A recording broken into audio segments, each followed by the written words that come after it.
মানুষের লোকালয় যদি কেবলই একান্ত মানবময় হয়ে ওঠে, এর ফাঁকে ফাঁকে যদি প্রকৃতি কোনোভাবেই প্রবেশাধিকার না পায়, তাহলে চিন্তা ও কর্ম ক্রমশ কলুষিত ব্যাধিগ্রস্ত হয়ে নিজের অতুল স্পর্শ আবর্জনার মাঝে আত্মহত্যা করে। আমরা এখন অবস্থান করছি গাজীপুর সদর উপজেলার একটি প্রসিদ্ধ জায়গাটির নাম হলো বাংলাদেশ তুলা গবেষণা ইনস্টিটিউট। এখানে তুলা চাষ করা হয়, আর দেশ বিদেশে রপ্তানির জন্য পুরো বাংলাদেশে যত তুলা চাষ করা হয় তা এখান থেকে এর সূত্রপাত হিসেবে আমরা অবগত। তো বন্ধুগণ, আজকে আমরা তুলা গবেষণার সবগুলো দৃশ্য আপনাদেরকে ঘুরে ঘুরে দেখাবো। তো বন্ধুরা, বেশি কথা না বাড়িয়ে এখন আমরা যাচ্ছি আজকের আমাদের মূল আকর্ষণে। তাহলে সবাই দেখতে থাকুন।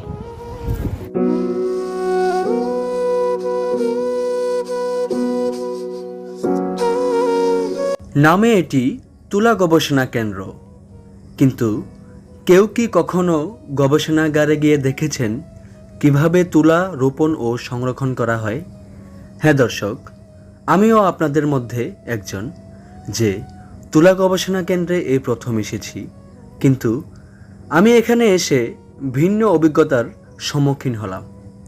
প্রথমে মনে করেছিলাম এটি একটি ছোটোখাটো পর্যটন কেন্দ্র, পরে এই চিত্রটি দেখে বুঝলাম এটি অনেক বড় একটা সামাজিক পর্যটন কেন্দ্র।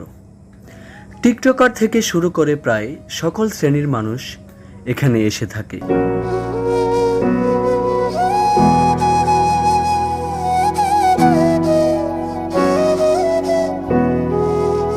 ওইখানে এত মানুষ জড়ো হয়ে আছে, হয়তোবা কিছু একটা হচ্ছে, একটু এগিয়ে দেখি।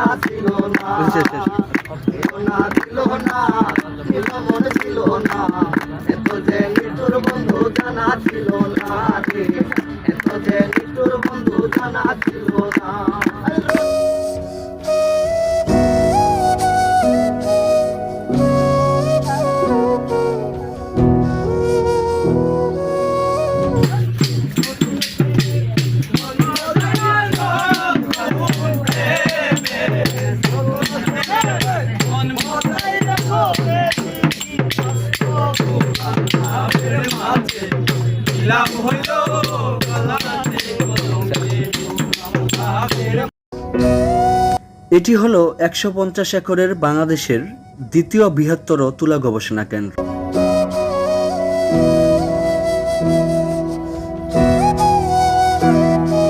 এক ঝাঁক উচ্ছল যুবকদের গান শুনে মনটা একেবারে ভালো হয়ে গেল।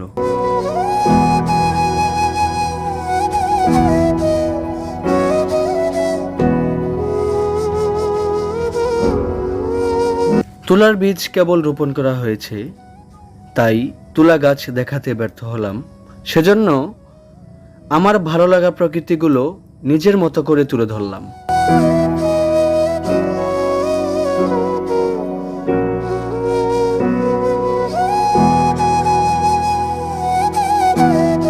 আজকের এই দৃশ্যটি আমাকে ঘুরে ঘুরে দেখার জন্য সহযোগিতা করেছেন আমাদের এই সুমন ভাই। তিনি একজন তুলা গবেষণার কর্মকর্তা। তিনি আমাকে তার আজকের এই দিনটি উপহার দিয়েছে। আজকের দিনটি না বলতে 2-3 ঘন্টা সময় দিয়েছে। আর তার পাশাপাশি আজকের যে ক্যামেরাম্যান তিনি অনেক সাদরে আমাকে রাজি করিয়ে তারপর আমাকে ভিডিও করার জন্য অভ্যস্ত করেছেন। সেজন্য আমি তাকে অনেক অনেক ধন্যবাদ জানাই আমাকে সময় দেওয়ার জন্য। সুমন ভাই, ভালো থাকবেন সবসময়।